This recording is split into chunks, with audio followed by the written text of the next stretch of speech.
ओम महेश्वराय नमः। आप सभी को श्रावण मास के पहले सोमवार की हार्दिक शुभकामनाएं।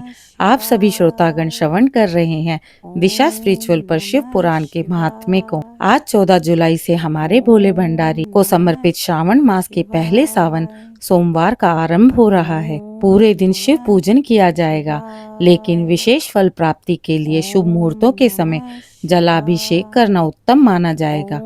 इस दिन ब्रह्म मुहूर्त सुबह 4:11 से 4:52 तक रहेगा। अभिजीत मुहूर्त 11:59 से 12:55 तक रहेगा।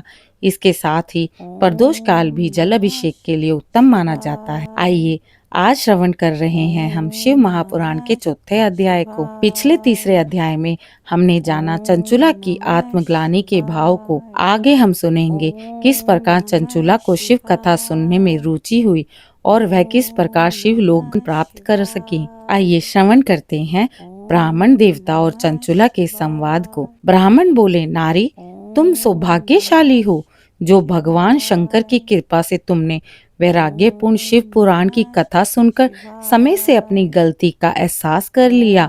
तुम डरो मत और भगवान शिव की शरण में जाओ। उनकी परम कृपा से तुम्हारे सभी पाप नष्ट हो जाएंगे। मैं तुम्हें भगवान शिव की कथा सहित वह मार्ग बताऊंगा जिसके द्वारा तुम्हें सुख देने वाली उत्तम गति की प्राप्ति होगी।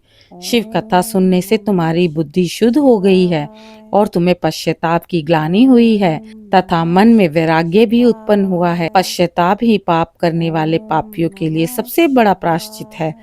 पश्चाताप ही पापों का शोधक है, इससे ही पापों की शुद्धि होती है। सत्पुरुषों के अनुसार पापों की शुद्धि के लिए प्रायश्चित पश्चाताप से ही संपन्न होता है। जो मनुष्य अपने कुकर्म के लिए पश्चाताप नहीं करता वह उत्तम गति प्राप्त नहीं करता, परंतु जिससे अपने कुकृत्य पर हार्दिक पश्चाताप है वह अवश्य उत्तम गति का भागीदार होता है। शिव पुराण की कथा सुनने से चित्त की शुद्धि एवं मन निर्मल होता है। शुद्ध चित्त में ही भगवान शिव व पार्वती का वास है। वह शुद्ध आत्मा पुरुष सदा शिव के पद को प्राप्त होता है।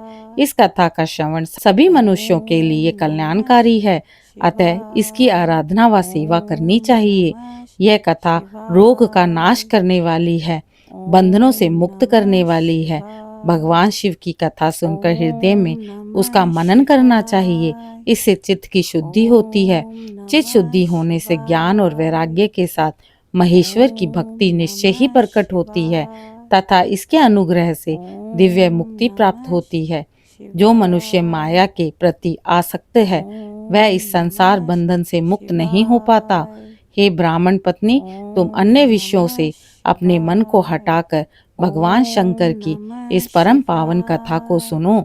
इससे तुम्हारे चित्त की शुद्धि होगी और तुम्हें मोक्ष की प्राप्ति होगी। जो मनुष्य निर्मल हृदय से भगवान शिव के चरणों का चिंतन करता है उसकी एक ही जन्म में मुक्ति हो जाती है। सूत जी आगे कहते हैं, शौनक, यह कहकर वे ब्राह्मण चुप हो गया। उनका हृदय करुणा से भर गया। वे ध्यान में मगन हो गए। ब्राह्मण का उक्त उपदेश सुनकर चंचुला के नेत्रों में आनंद के आंसू छलक पड़े। वे हर्ष भरे हृदय से ब्राह्मण देवता के चरणों पर गिर गई और हाथ जोड़कर बोली, मैं कृतार्थ हो गई हूँ। हे ब्राह्मण, शिव भक्तों में श्रेष्ठ स्वामिनी, आप धन्य हैं। आप परमार्थदर्शी हैं और सदा परोपकार में लगे रहते हैं। साधु, मैं नरक के समुद्र में गिर रही हूँ, कृपया कर मेरा उद्धार कीजिए। जिस पौराणिक व अमृत के समान सुंदर शिव पुराण कथा की बात आप कर रहे हैं उसे सुनकर ही मेरे मन में वैराग्य उत्पन्न हुआ है। उस अमृतमयी शिव पुराण कथा को सुनने के लिए मेरे मन में बड़ी श्रद्धा हो रही है। कृपया आप मुझे उसे सुनाइए। सूत जी कहते हैं, शिव पुराण की कथा सुनने की इच्छा मन में लिए चंचुला उन ब्राह्मण देवता की सेवा में वहीं रहने लगी। उस गोकर्ण नामक महाक्षेत्र में उन ब्राह्मण देवता के मुख से चंचुला शिव पुराण की भक्ति, ज्ञान और वैराग्य बढ़ाने वाली और मुक्ति देने वाली परम उत्तम कथा सुनकर कृतार्थ हुई। उसका चित्त शुद्ध हो गया। वह अपने हृदय में शिव के सगुण रूप का चिंतन करने लगी। वह सदैव शिव के स्वरूप का स्मरण करने लगी। तत्पश्चात अपना समय पूर्ण होने पर चंचुला ने बिना किसी कष्ट के अपना शरीर त्याग दिया। उसे लेने के लिए एक दिव्य विमान आया।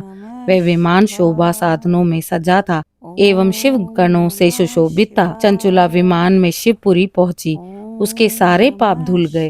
वह दिव्यांगना हो गई। वह गौरांगी देवी मस्तक पर अर्धचंद्र का मुकुट व अन्य दिव्य आभूषण पहने शिवपुरी पहुंची।